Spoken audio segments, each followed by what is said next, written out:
The shadow অডিওগ্রাম চ্যানেলে সকল শ্রোতা বন্ধুদের স্বাগত। আজকে আমি নবেন্দু ঘোষের লেখা একটি গল্প কান্না এটি পাঠ করব। গল্পটি সম্পূর্ণরূপে প্রাপ্তবয়স্কদের জন্য। গল্পটি ভালো না লাগলে দয়া করে এড়িয়ে যাবেন। আর গল্পটি ভালো লাগলে অতি অবশ্যই আমাদের চ্যানেল দ্য শ্যাডো অডিওগ্রামকে সাবস্ক্রাইব করে আমাদের পাশে থাকবেন। তাহলে শুরু হচ্ছে আজকে আমাদের গল্প কান্না।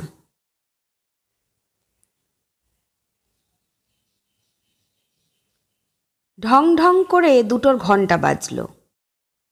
কান পেতে শুনল বিপিন। রাত 2টোর ঘণ্টা বাজল। করিডোরে শান্তির পদচারণা চলছে। নাল বাঁধানো বুটের কঠিন শব্দ উঠছে।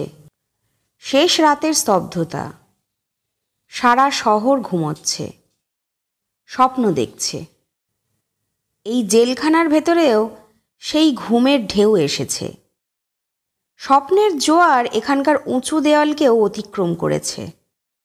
শুধু ঘুমোয়নি বিপিন, ঘুমোয়নি ওই শান্তি এবং আরও 2-3 জন।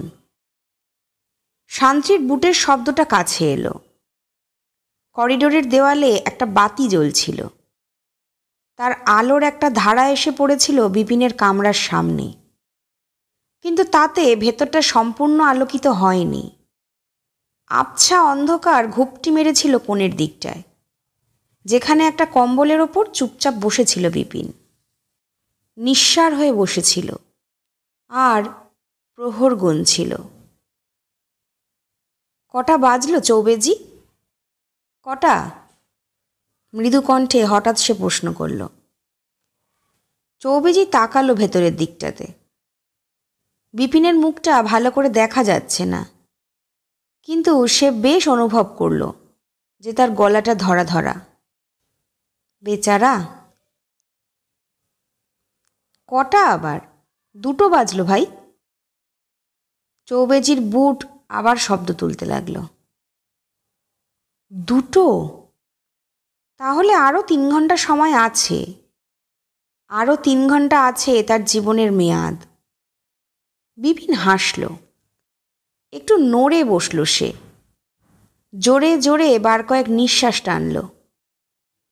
আহ, আরও 3 ঘন্টা? কতক্ষণ আর? কাল সমুদ্রে কত যুগ যুগান্ত ভেসে গেছে।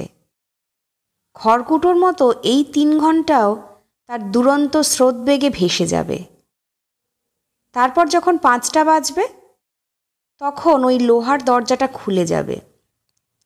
ফাঁসির দড়ির ডাক শোনা যাবে। হ্যাঁ, আজই শেষ রাতে তার ফাঁসি হবে। শেষ রাতের ভৌতিক মুহূর্তগুলো। পাথর আর কংক্রিটের তৈরি এই কামরার বাইরে, জেলখানার বাইরে, নিস্তরঙ্গ মহাসমুদ্রের মতো পৃথিবীটা এখনও তন্দ্রাচ্ছন্ন ও শান্ত হয়ে আছে। সেখানে গিয়ে একবার দাঁড়াতে ইচ্ছে হয় বিপিনের। হাসি, কান্না, সুখ, দুঃখ, আলো আধারের দ্বন্দ্বে তার দাঁড়াতে ইচ্ছে হয়। ভরা পৃথিবীকে শেষবারের মতো আর একবার তার দেখতে ইচ্ছে করে। অথচ উপায় কোথায়? রাত্রি শেষে তার ফাঁসি হবে। খুনি আসামি সে। কলঙ্কযুক্ত অপরাধীর বহুমূল্য জীবন তার। পাথর আর কংক্রিটের গাঁথা কামরায় তাকে রাখা হয়েছে। সদা সতর্ক শান্তির বুটে আজ পৃথিবীর অস্বীকৃতি ঘোষিত হচ্ছে। সে আর এখন পৃথিবীর জীব নয়। এই সেলের অন্ধকারে নিঃশব্দে বসে বসে আসন্ন মৃত্যুরাজ্যের ছাড়পত্রের জন্যই তাকে এখন অপেক্ষা করতে হবে। উপায় নেই। খুনি আসামি বিপিন। বহাল তবিয়তে সে তার স্ত্রী মালাকে গলা টিপে মেরেছে। প্রমাণ অজস্র, সাক্ষী অসংখ্য। বস্তির নরনারীরা এসে যখন তাকে জোর করে টেনে হিঁচড়ে একপাশে নিয়ে এলো, তখন দেখা গেল যে মালার জিভ বেরিয়ে এসেছে। নাক দিয়ে 2 কষ বেয়ে রক্ত গড়াচ্ছে। আতঙ্কে বিস্ফারিত 2টো চোখের তারা স্থির হয়ে গেছে। সে মারা গেছে। বিচার বেশি দিন চলেনি, প্রমাণ সুস্পষ্ট। জজ রায় দিলেন যে একেবারে না মরা পর্যন্ত আসামি বিপিনকে ফাঁসি কাঠে ঝুলতে হবে। আজ ৩রা মার্চ, সোমবার। শেষ রাতে জজের সেই মৃত্যুদণ্ডাজ্ঞা প্রতিপালিত হবে। বিপিন তা গতকাল জানতে পেরেছে। সত্যিই সে খুন করেছিল। প্রমাণ এবং সাক্ষীর দরকার ছিল না। সে নিজেই তার অপরাধ স্বীকার করেছিল। শুধু স্বীকার করেনি যে কেন সে খুন করেছিল। আসামিপক্ষের উকিল প্রমাণ করতে চেয়েছিল যে বিপিন উন্মাদ। প্রমাণ টেকেনি। ডাক্তারের রিপোর্টে তার মস্তিষ্ক বিকৃতি মিথ্যা বলে প্রতিপন্ন হলো। সাক্ষীরা প্রমাণিত করল যে আসামি নিজের দুশ্চরিত্র ছিল এবং এই নিয়ে তার স্ত্রী তাকে গঞ্জনা দিত বলেই সে ক্রোধোন্মত্ত হয়ে মালাকে খুন করেছে। বিপিন কোনো প্রতিবাদ করল না।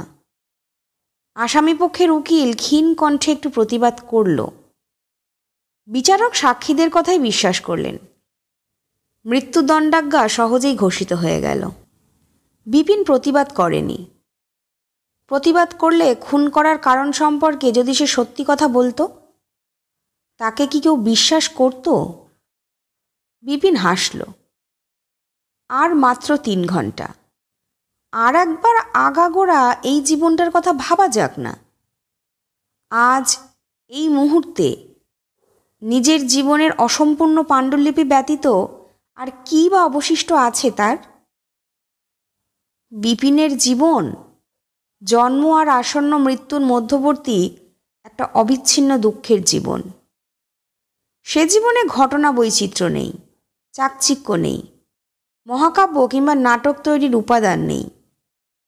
তত দূর বরিশালের কোনো গ্রামে এসে জন্মেছিল।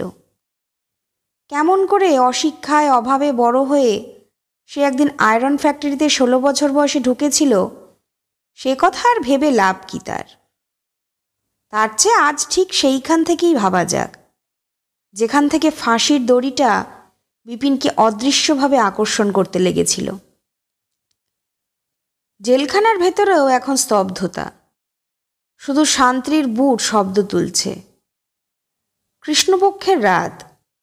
আকাশে হয়তো অসংখ্য তারা ছড়ানো রয়েছে, কিন্তু বিপিন তা দেখতে পাচ্ছে না। চোখ বুজে সে ভাবছে। হঠাৎ সে উঠল, চোখ মেলল। কি যেন কাঁদছে, বিনিয়ে বিনিয়ে কে যেন কাঁদছে। দূরে, অতি দূরে, বহু দূরে। ওই কান্নাই তো রাত্রি শেষে আসন্ন ফাঁসির দড়ির পেছনে। কে কাঁদে? চৌবেজি? কে যেন কাঁদছে। চৌবেজি থমকে কান পাতল, মাথা নেড়ে বলল, দূর। বিপিন চুপ করল। সে ছাড়া কেউ শুনতে পাবে না এই কান্না। এই কান্নার সঙ্গে পরিচিত হতে হলে তার বস্তির ঘরে ফিরে যেতে হবে। কাঠ, মাটি আর টিনের একখানা ঘর, পেছনে ছোট একখানা উঠোন, তা পেরিয়ে খড়ের ছাউনি দেয়া রান্নাঘর। তাতেই থাকতো সে, মালা, 5 বছরের ছেলেটা আর জরাজীর্ণ শাশুড়িকে নিয়ে। লোহার লক্কর পিটিয়ে সে মাইনে পেত, মোটে 38 টাকা। লম্বা চওড়া জোয়ান মানুষ সে, লোহার মতো শক্ত তার পেশি। স্বাস্থ্যবতী স্ত্রী মালা, বাচ্চাটাও জীর্ণশীর্ণ নয়। আর শাশুড়ি বুড়ি হলেও খেত কম না। 38 টাকায় কুলোবে কেন? তাই ভাতেও কুলোতো না। অথচ বয়লারের আগুন, গলানো লোহার উত্তাপ আর ভারী হাতুড়ি মানুষকে রাক্ষসের মতো ক্ষুধার্ত করে তোলে। প্রতিদিন বাড়ি ফিরত বিপিন, আর খাবার সময় হাঁড়ির ভেতরটা দেখে হাত গুটিয়ে নিত। আক্রোশে জ্বলতে জ্বলতে শাশুড়ির দিকে তাকিয়ে সে হিংস্র হয়ে উঠত। কোত্থেকে যে আপুত্রে এসে জুটল! উফ! বুড়ির দোষ নেই। জামাই ছাড়া পৃথিবীতে তার আর কেউ নেই। সে যাবে কোথায়? সে জানে যে তার পরমায়ু ফুরিয়ে এসেছে। তাই পরিপূর্ণভাবে জীবনের স্বাদটা পেতে চায় বুড়ি, লোভীর মতো। খেতে বসে জেঁকে বসত। ভাত দেখে গভীর তৃপ্তির আবেশে তার চোখ দুটো বুজে আসত। মুখে 4-5টা মাত্র নড়বড়ে দাঁত আছে, তাই দিয়ে ধীরে ধীরে রসিয়ে রসিয়ে ভাত চিবোত সে, আর অনেকক্ষণ ধরে খেত। বিপিনের খাওয়া হয়ে যেত, বাচ্চাটারও শেষ হতো। বুড়ি তবু বসে থাকত। বসে বসে ভাত কটা শেষ করে মেয়ের দিকে তাকিয়ে হেসে বলতো, তোর ডাটা চচ্চড়িটা বড় ভালো হয়েছে মালা, দে তো আর চাড্ডি মা ভাত। মালা মৃদু হেসে হাঁড়ি থেকে ভাত দিত। আর প্রায় শূন্য হাঁড়ির চেহারাটা দেখে বিপিন বারুদের মতো জ্বলত। দাঁতে দাঁত চেপে ধরে ক্রোধের উচ্ছ্বাসটাকে দমন করতে গিয়ে সে বিড়বিড় করে বলতো, হারামজাদি রাক্ষসী, মরেও না, বজ্জাত মেয়ে ছেলে কোথাকার। মালা একটু অবাক হয়ে প্রশ্ন করত, কি হলো, তুমি কিছু বলছো নাকি? বাচ্চা ছেলেটা ঠিক সেই সময়ই হঠাৎ আবদার করে উঠত, আমিও খাবো দিদিমা। হ্যাঁ। ছেলেটার পিঠে লোহার বলের মতো শক্ত মুষ্টির এক ঘা বসিয়ে বিপিন সজোরে বলতো, কিচ্ছু বলছি না, তুমি খাও। ছেলেটা আচমকা কিল খেয়ে কান্নায় ফেটে পড়ত। সেই শব্দে সমস্ত ঘরটা ভেঙে পড়তে চাইত, আর বিপিনের হিংস্রতা বেড়ে উঠত ক্রমশ। ছেলেটার দিকে তর্জনী নাচিয়ে সে আদেশ করত, চুপ চুপ বলছি। ছেলেটা থামত না, কেঁদেই চলত। মালা তখন চেঁচিয়ে উঠত, কথা নেই বার্তা নেই, ওকে মারলে যে, তার চেয়ে একেবারে মেরেই ফেলো না ওকে। চুপ। কেন চুপ করব কেন, কি দোষ করলাম? মালা কেঁদে উঠত। ধাঁ করে মালাকে একটা লাথি মেরে বিপিন ঘর ছেড়ে বেরিয়ে যেত। বাইরে দাঁড়িয়ে ছেলে আর বউয়ের কান্নার বিশ্রী শব্দটা 2-4 সেকেন্ড চুপ করে শুনে বিপিন ভাটিখানার দিকে পা চালিয়ে দিত। সে কান্না সইতে পারে না। চলতে চলতে আফসোস হতো তার, কাকে মারতে কাকে মারলাম বাবা, ওদের না মেরে বুড়িকে একঘা মারলেই তো হতো। এমনভাবেই দিন কাটছিল। ছেলে বউয়ের কান্না শুনে আর পেট ভরে খেতে না পাওয়ায় শুধু বিপিনের মধ্যেই যে হিংস্রতার ঝড় উঠেছিল তা নয়, বিপিনের সহকর্মীদের মনেও তেমনই ঝড় উঠেছিল। ধীরে ধীরে দলবদ্ধ হচ্ছিল তারা, সংগঠিত হচ্ছিল। ফাঁকা বুলির দমকে তারা এক হচ্ছিল না। পেটের দায় তাদের পাশাপাশি দাঁড়াতে শেখাচ্ছিল। যুদ্ধের বাজারে কোটি টাকা আয় হয়েছে ফ্যাক্টরির, কিন্তু তাদের আয়ের অঙ্ক বদলায়নি। যুদ্ধের দেবতারা বাজারে আগুন ছড়িয়েছে, চাল ডাল আর নুন তেল হয়েছে দুষ্প্রাপ্য, দুর্মূল্য, অথচ তাদের শ্রমের দাম বাড়েনি। হাড় ভাঙা খাটুনির পর পেটে যে রাক্ষসের ক্ষুধা জন্মায়, তার সামনে অল্প আহার্য দেয়ায় এবার বিপর্যয় ঘটল। ফ্যাক্টরির শ্রমিকেরা বিদ্রোহের পতাকা তুলে হাওয়ায় ধরল।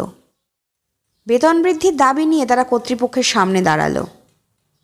দাবির খসড়াটা সিগারেটের ধোঁয়ার মতো উড়িয়ে দিয়ে রক্তচক্ষু করল মালিকেরা। শ্রমিকেরা পাল্টা ঘা মারল, স্ট্রাইক। বিপিনও সহোৎসাহে এতে ঝাঁপিয়ে পড়ল। 1 দিন 2 দিন 10 দিন, তবু মীমাংসা হলো না। এ লড়াইয়ের নিয়মই যে এমনি। মালিকেরা ভাবে যে ক্ষুধার তাড়নায় হয়তো ধর্মঘট ভেঙে যাবে। চাই ভাবুক, এখানে তা হলো না, ধর্মঘট চলল। ওদিকে শ্রমিকের কোষাগার শূন্য হয়ে গেল। মাসের মাঝামাঝি তারা বিদ্রোহ করেছে, ভেবেছিল কয়েকদিনেই তা শেষ হবে, অথচ তা হলো না। অবস্থা খারাপ হয়ে উঠল। বিপিন চিন্তায় পড়ল, 4টে পেটের জোগান এখন সে দেবে কোত্থেকে? কি করে চালাবে সে? চালালে বা চলবেই কি করে? বুদ্ধিতে কুলিয়ে উঠতে পারে না। চোখের সামনে অন্ধকার হয়ে আসে সব কিছু, অথচ হার মানলেও চলবে না। কি করা যায় তবে? ধার? কার কাছে? কোন মুখে সেটা চাইবে? এমনি অভাবের সময় বুড়ির শাশুড়ি যেন আরও খেপিয়ে তুলল বিপিনকে। পকেটে পয়সা নেই, শিগগির টাকা পাওয়ার কোনো আশাই নেই, অতি কষ্টে নুন ভাত জুটছে এক মুঠো করে। তবু বুড়ির নির্লজ্জ ক্ষুধা এক তিলও কমেনি। সন্ধ্যের পর সেদিন বিপিন চুপ করে বসেছিল। সে ফ্যাক্টরির কর্তৃপক্ষের অনমনীয় দৃঢ় মনোভাবের কথা ভাবছিল। আর কতদিন চলবে এমনি ধারা? মালা এসে ডাকল, ভাত খেতে এসো। ভাত? লাফিয়ে উঠে রান্নাঘরে গিয়ে বসল বিপিন। গিয়ে দেখল যে ছেলেটা আর বুড়ি আগে ভাগেই বসে আছে সেখানে। ভাত খেতে আরম্ভ করল সবাই। শুধু ভাত আর আলু সিদ্ধ, আর কিছু নয়। খাওয়া শেষ করেও বিপিন উঠল না। বসে বসে বুড়ির খাওয়া দেখতে লাগল। কেমন যেন নীচ হয়ে গেছে সে, কিন্তু টের পেয়েও নিজেকে সংশোধন করতে পারে না বিপিন। বুড়ি পাতের ভাত শেষ করে মেয়ের দিকে তাকালো। মালা, মা। কি? 8-4 ভাত দে তো মা, এই এত কটি দে। মালা মায়ের মুখের দিকে তাকিয়ে শীর্ণ হাসি হাসল। তারপর 1 হাতা ভাত দিল তার পাতে। বুড়ি খুশি হয়ে বলল, থাক থাক মা, ওতেই হবে। দিদিমাকে ভাত খেতে দেখে ছেলেটাও হঠাৎ দাবি জানালো, আমাকেও ভাত দে এই মা। মালা ধমক দিল, আগে ওই কটি খা দেখি রাক্ষস, তারপরে চাস। ছেলেটা অসহিষ্ণু হয়ে মাথা নাড়ল। না, আমায় আরও ভাত দে বলছি। না। ফস করে প্রশ্ন করল বিপিন। কেন দেবে না কেন? বারে, আমি খাবো না? বিপিনের মুখ কুৎসিত হয়ে উঠল। মা চাইলে দিতে পারো, আর ছেলে চাইলে দিতে পারো না কেন? কি বললে? মালা চেঁচিয়ে উঠল। মা, মা, আরও ভাত দে না। দুম করে ছেলের পিঠে একটা কিল বসিয়ে দিল মালা। তারস্বরে কেঁদে উঠল ছেলেটা। বুড়ি খাওয়া বন্ধ করে মাথা নিচু করে স্তব্ধ হয়ে রইল। বিপিন একবার নড়ে উঠল।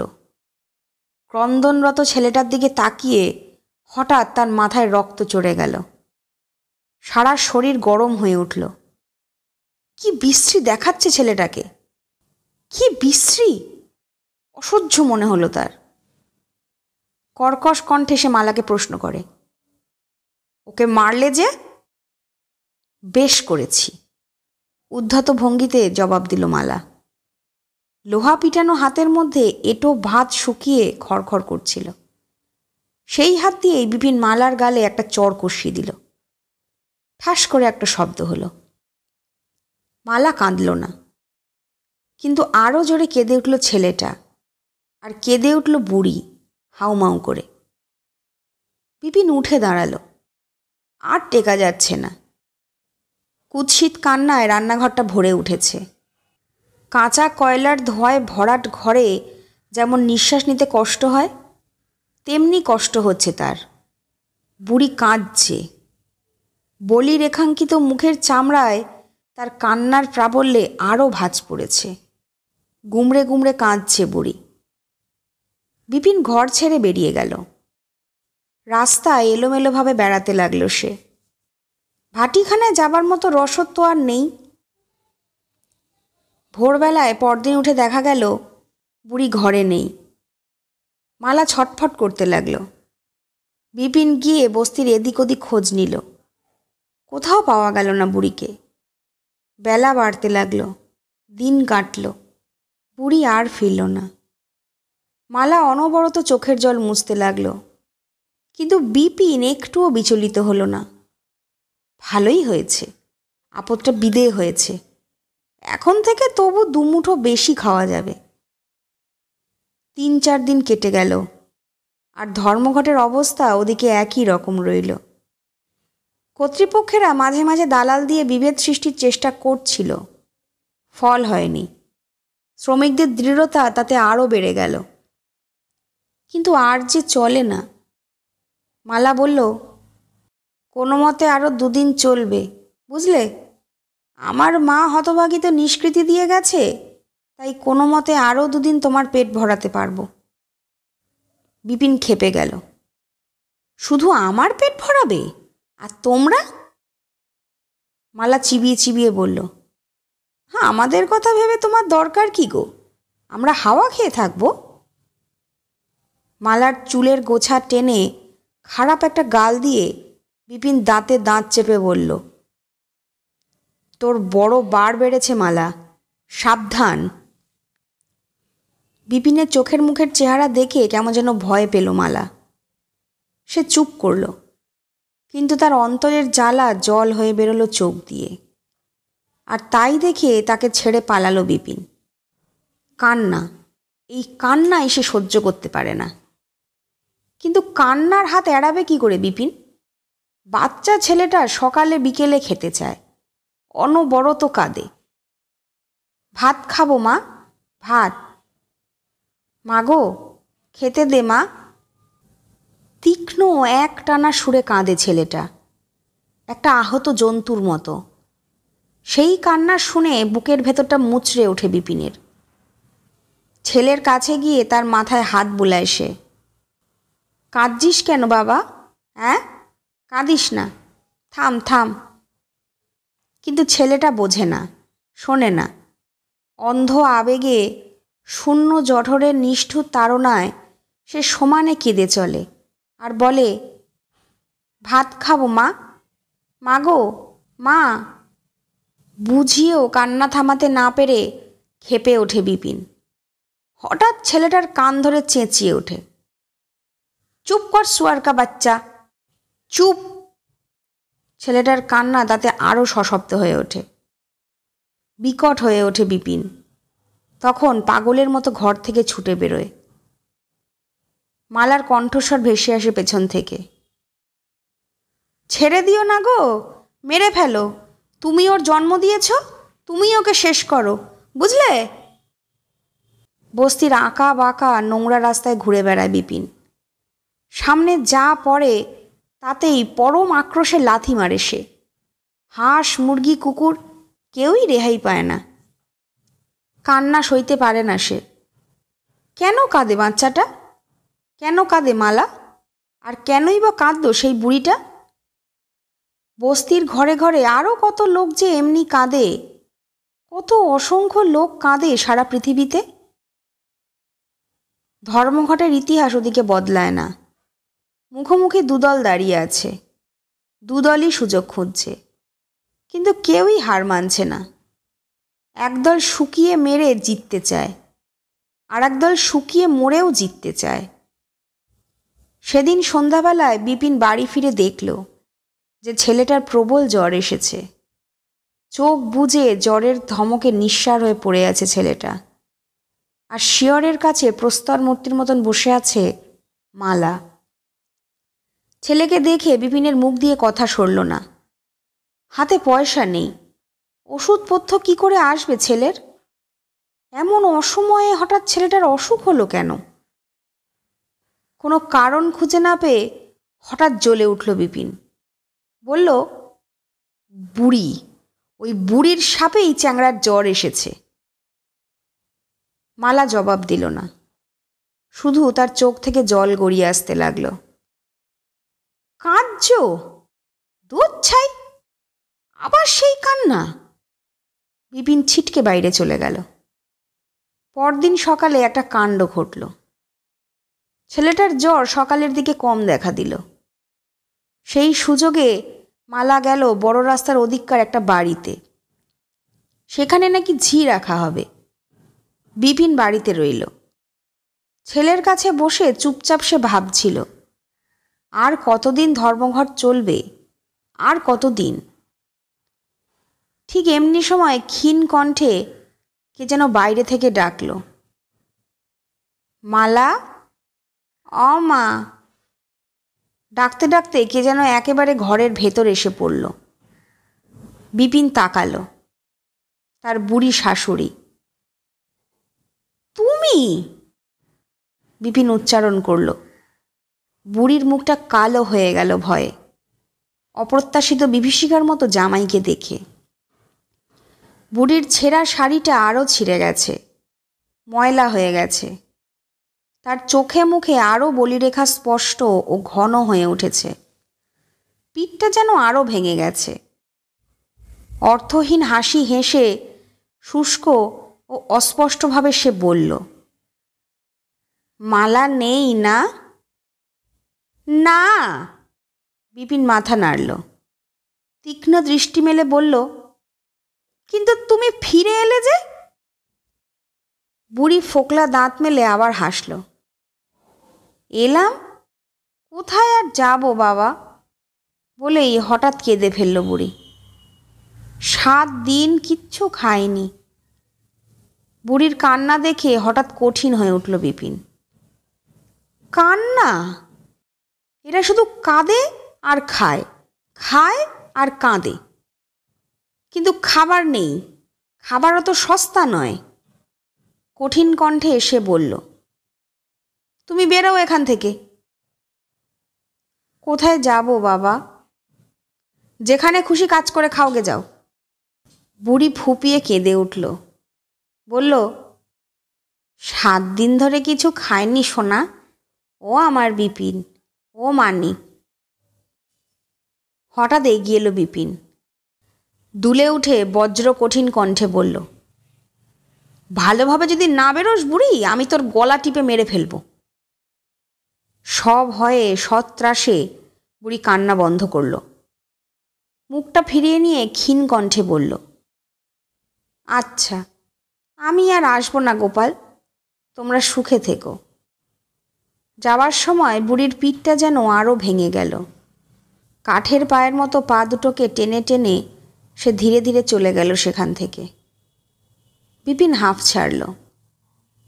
বাঁচা গেল বাবা। নীচতা নিষ্ঠুরতা যাই বলুক লোকেরা, সে ভালোভাবে বাঁচতে চায়।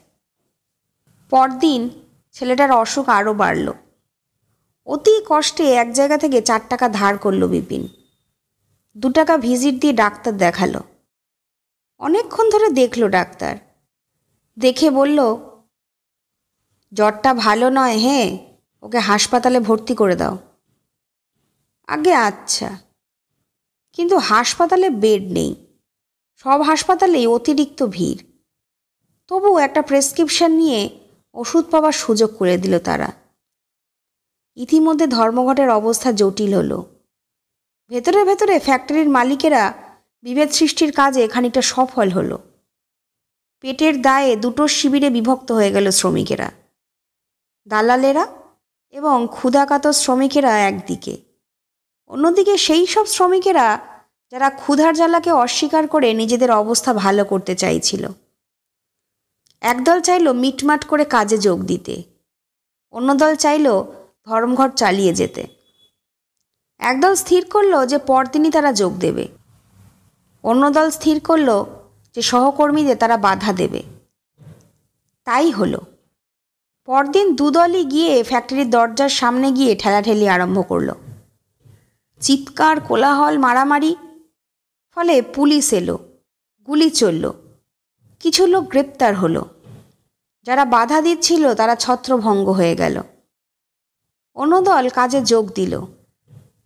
দিনের শেষে আরও অনেকেই কাজে যোগ দিল। ধর্মঘট ভেস্তে গেল। নামেই যারা চালু রাখলো, বিপিন তাদের মধ্যে অন্যতম। অথচ বাড়িতে আর 1 দানাও চাল নেই। ছেলেটাও অসুস্থ। আহত অবস্থায় এইসব কথা ভাবতে ভাবতেই বাড়ি ফিরল বিপিন। সব শুনে মালা গুম হয়ে রইল। পরে বলল, তুমিও গেলে না কেন কাজ করতে? হ্যাঁ? আমি যাব কেন? আমি কি কুত্তার বাচ্চা? মালা ঝংকার দিয়ে উঠল। হয়েছে হয়েছে, ওসব বড় বড় কথা থামাও। মুরদ নেই তার আবার। রক্তটা তখনও টকবক করে ফুটছিল বিপিনের। বিপিন কাছে এগিয়ে এলো। বলল, কি বললি? যা বললাম তা শোনোনি? কানে কি নোম ঢেলেছ নাকি? ক্ষুধার জ্বালায় মালাও আজ হিংস্র হয়ে উঠেছে। একটা কিছু করে বসতো বিপিন, নিশ্চয়ই করে বসতো। এমনি সময় ছেলেটা কেঁদে উঠল। ক্ষীণ কণ্ঠে কাঁদতে কাঁদতে সে বলল, ভাত খাবো। ও মা, মা। কুঁকড়ে গেল বিপিন। অবসন্নের মতো একপাশে বসে পড়ল সে। বসে বসে ছেলের কান্না শুনতে পেল। কি বিশ্রী এই কান্না! শুনতে শুনতে কেমন যেন অসহায় বোধ করে সে। দুর্নিবার একটা আক্রোশে ফেটে পড়তে ইচ্ছে করে। কাউকে দায়ী করতে ইচ্ছে হয় এই কান্নার জন্য। বিড়বিড় করে সে মাঝে মাঝে বলতে লাগলো, কাঁদিস না ওরে, কাঁদিস না বাবা। 2 পয়সার বার্লি 2 দিন ধরে চলছে, শুধু জলই বলা যায়। তাই খেয়ে ছেলেটা একসময় চুপ করল, আচ্ছন্নের মতো পড়ে রইল। জ্বর বাড়ছে তার। বিপিন, ও হে বিপিন। কে? দরজার গোড়ায় বন্ধু সাধুচরণ এসে দাঁড়ালো। আমি। একবার বাইরে এসো তো। বাজারের বুড়ো বটগাছটার নিচে তোমাদের বুড়ি বোধহয় মরে পড়ে আছে। কি বললে? বিপিন উঠে দাঁড়ালো, যেন বিদ্যুতের চাবুক এসে পড়ল তার গায়ে। হ্যাঁ, তাই তো মনে হচ্ছে। খুব রোগা, চিনতে কষ্ট হয়, তবু আমরা ভুল করিনি। বিপিন ঘর থেকে বেরোলো তাড়াতাড়ি। বাইরে এসে সে শুনতে পেল যে ঘরের মধ্যে মেঝের ওপর লুটিয়ে পড়ে মালা কাঁদছে, আর মায়ের কান্না শুনে ছেলেটাও ভয় পেয়ে কাঁদছে। বিপিনের শরীর শিউরে উঠল। কি বিশ্রী এই কান্না! শুধু মৃত্যু শোকের কান্না তো এত কুৎসিত নয়। বার্ধক্যে অনাহারে পথের ওপর মা মারা গেছে বলেই বোধহয় কান্নার এত ভয়াবহতা। সেই দিন থেকে তার যে কি আরম্ভ হলো তা বিপিন বোঝাতে পারে না। যখন তখন ইনিয়ে বিনিয়ে মালা কাঁদে, নিঃশব্দে কাঁদে। আর কাঁদে ছেলেটার জ্বর যখন কম থাকে। তখনও ঘোলাটা দৃষ্টি মেলে চারিদিকে তাকায় আর নাকি সুরে কাঁদতে থাকে, জানাতে থাকে তার অসংখ্য চাহিদাকে। ভাত খাবে, মাছ খাবে, এটা খাবে, ওটা খাবে সে। রোগা হয়ে গেছে ছেলেটা, চোখ বসে গেছে, গাল ভেঙে গেছে, জিরজির করছে হাড়গুলো। দেখে চোখের জল আসে। আর কি বিশ্রী তার কান্না! সেই কান্না শুনে বিপিনের ভেতরটা মুচড়ে মুচড়ে ওঠে। সেখানকার যন্ত্রপাতি যেন উল্টে পাল্টে ভেঙে চলে যাবার উপক্রম করে। গগনভেদী মনে হয় ছেলেটার কান্না। ছেলেটা যেন একা কাঁদছে না, তার সঙ্গে যেন আরও অসংখ্য ছেলেরা কাঁদছে।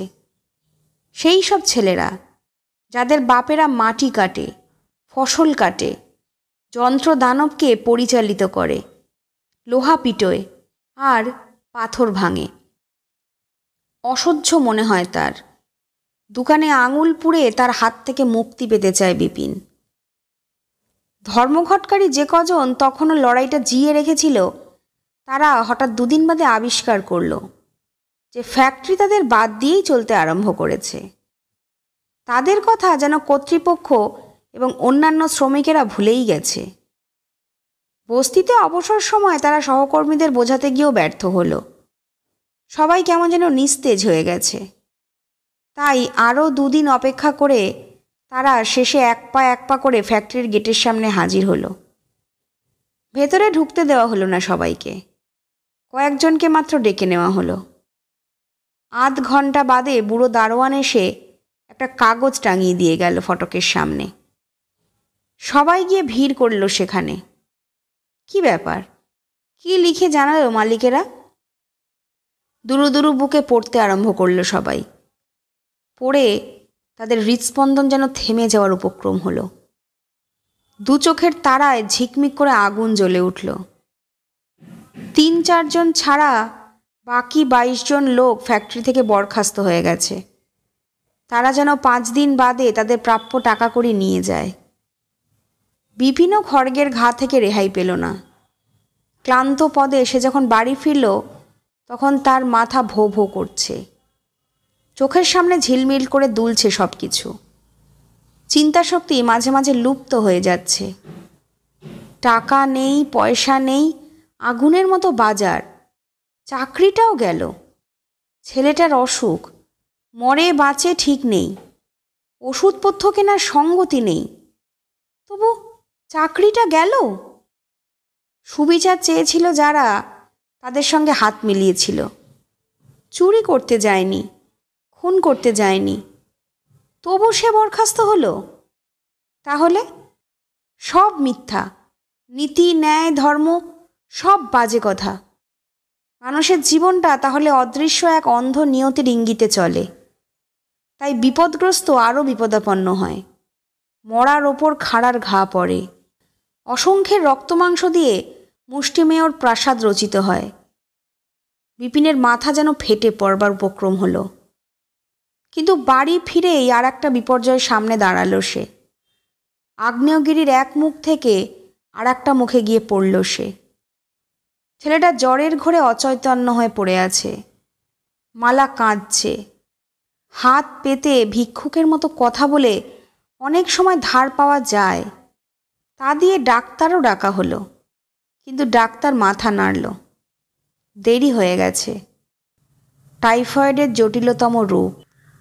মালা বিনিয়ে বিনিয়ে ফুপিয়ে ফুপিয়ে কাঁদছে। বসে বসে বিপিন তাই দেখে, আর জ্বলে ওঠে তার সারা দেহ। তার ছেলেটা মারা যাচ্ছে। ব্যাধি কি তার মূলে? কাকে বলবে এ কথা বিপিন? এসব নিরর্থক। পৃথিবীতে এই হয়, নিঃশব্দে তা মেনে নেওয়াই ভালো। অভিভূতের মতো বসে বসে দেখতে লাগলো বিপিন। মুহূর্তের পর মুহূর্ত কেটে গেল। মালার মৃদু কান্না শুনতে শুনতে বুকের ভেতর কোথায় যেন হাড়গোড় চুরমার হয়ে যাচ্ছিল তার। হঠাৎ চমক ভাঙল। সে লাফিয়ে উঠল। বাবা, ও বাবা, মানিক আমার! মালা চিৎকার করে উঠল। ভয়ে ভয়ে প্রশ্ন করল বিপিন। ফিসফিস করে জিজ্ঞেস করল, কি হলো, মরে গেল নাকি? হ্যাঁ? মালা তার কথা শুনতেই পেল না। একইভাবে সে চিৎকার করে কেঁদে বলল, আমাকে ছেড়ে কোথায় গেলি বাবা? বাবা রে! সে কান্না ভয়াবহ। 5 বছরের মরা ছেলে কোলে করে মা কাঁদছে। মরে ছেলেটার মুখ গম্ভীর ও ভারিক্কি হয়ে গেছে। আর মালাকে যেন চেনাই যায় না। ও যেন মানুষ নয়, পুঞ্জীভূত বেদনার একটা স্তূপ। যে অসহায় বেদনা অন্যায় আর বঞ্চনাতে জাগে বিপ্লব, ও যেন সেই বেদনার একটা বহু যুগ সঞ্চিত পাহাড়। বিপিন ঘর থেকে বেরিয়ে গেল। তারপর কোথা থেকে কি যেন সব হয়ে গেল। ছেলেটাকে পোড়ানো হলো। রাতটা কাটল। তারও পরের দিন কাটল। একসঙ্গে এতগুলো ঘটনা, এতগুলো আঘাত সব সহ্য করে চুপ করে বসেছিল বিপিন। কিন্তু মালা চুপ ছিল না। বিনিয়ে বিনিয়ে ক্লান্ত কণ্ঠে কাঁদছিল সে। জীবন্ত মানুষের কান্না নয় তো। পাতালের ভেতরকার অন্ধকার কোনো প্রকোষ্ঠে বসে সে যেন কাঁদছে। ছেলেটা যেন তার কাঁদবার শক্তি খানিকটা চুরি করে মারা গেছে, তাই সে চেঁচিয়ে গলা ফাটিয়ে কাঁদছে না। বিপিন চুপ করে বসেছিল। বসে বসে মালার এই কান্না শুনছিল। বুড়িটা শেয়াল কুকুরের মতো মারা গেল, চাকরি গেল, ছেলেটা মারা গেল। এইবার ঘরের মধ্যে যেন একটা অশুভ ছায়া ঘনিয়ে উঠেছে। আর এই কান্না, অসহ্য এই কান্না শুনলে মনে হয় সে যেন ভারী অসহায়, সে যেন একটা অদৃশ্য মানুষের হাতের পুতুল। তার মাথাটা গরম হয়ে উঠল। সব চিন্তা তালগোল পাকিয়ে গেল। বুকের ভেতর আশার যে স্ফটিকের প্রাসাদটা ছিল, তা যেন হঠাৎ রেণু রেণু হয়ে উড়ে গেল। আর সৃষ্টি করলো একটা দিকচিহ্নহীন মরুভূমিকে। চোখের সামনে আকাশের গায়ে যত সোনার রেখা ছিল, সব যেন অন্ধকারে মিলিয়ে গেল।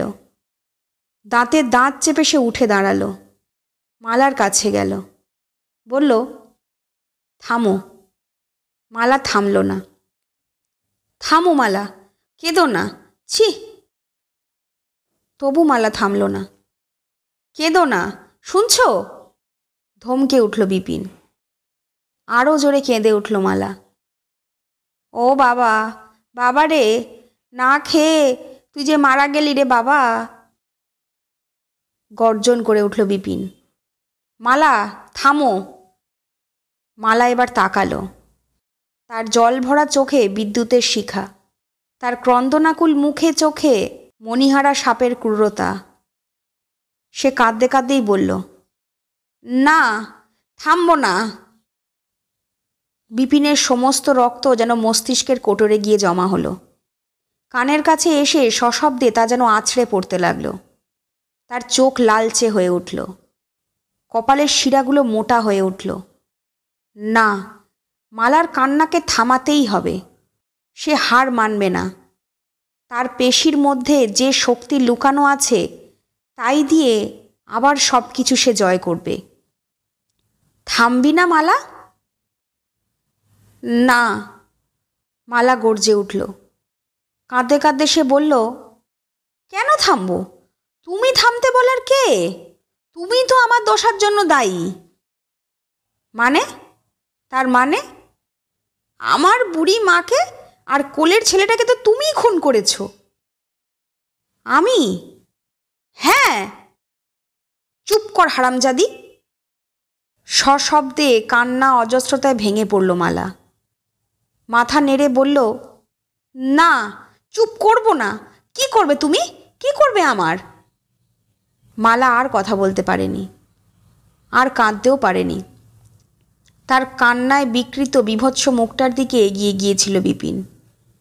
লোহা পিটানো শক্ত দুটো হাত দিয়ে হঠাৎ সে মালার গলাটা টিপে ধরেছিল।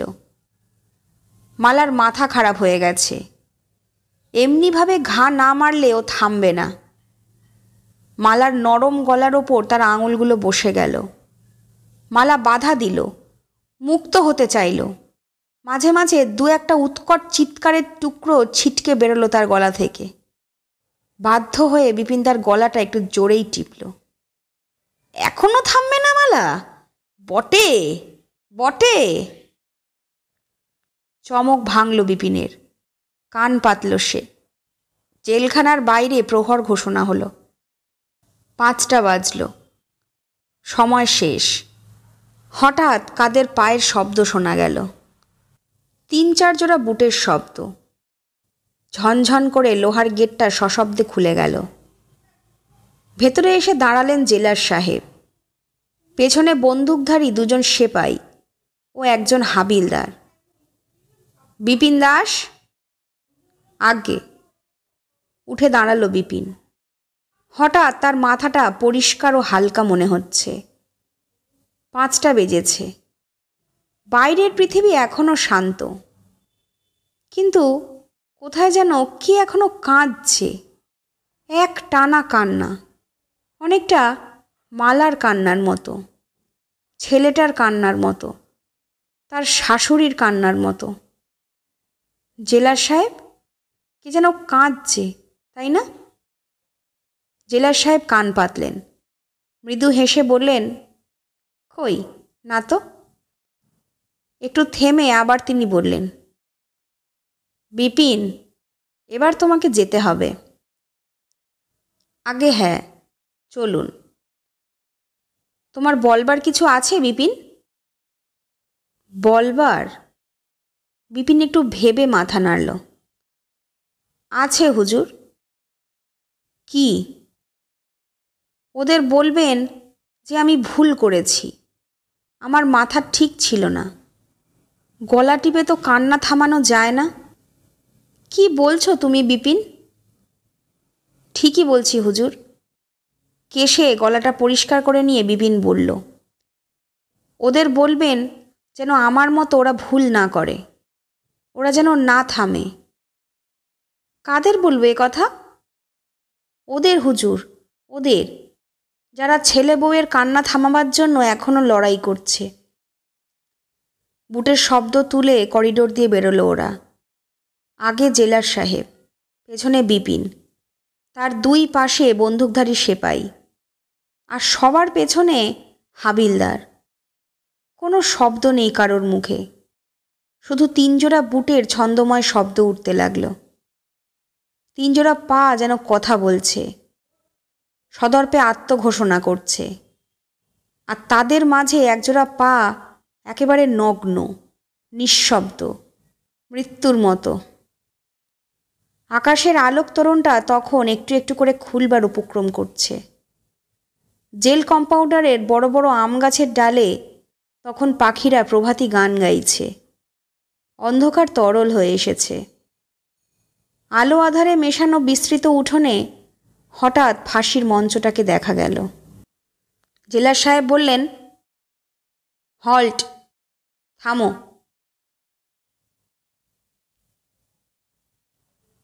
শুনছিলেন নবেন্দু ঘোষের লেখা গল্প কান্না। গল্পটি ভালো লাগলে অতি অবশ্যই আমাদের চ্যানেল দ্য শ্যাডো অডিওগ্রামকে সাবস্ক্রাইব করে আমাদের পাশে থাকবেন। আপনাদের জানা কোনো গল্প বা অভিজ্ঞতার কথা ডেসক্রিপশন বক্সে থাকা মেল আইডিতে পাঠাতে পারেন। আমরা সেই গল্প পাঠ করব আমাদের চ্যানেলে। সুস্থ থাকবেন, ভালো থাকবেন। নমস্কার।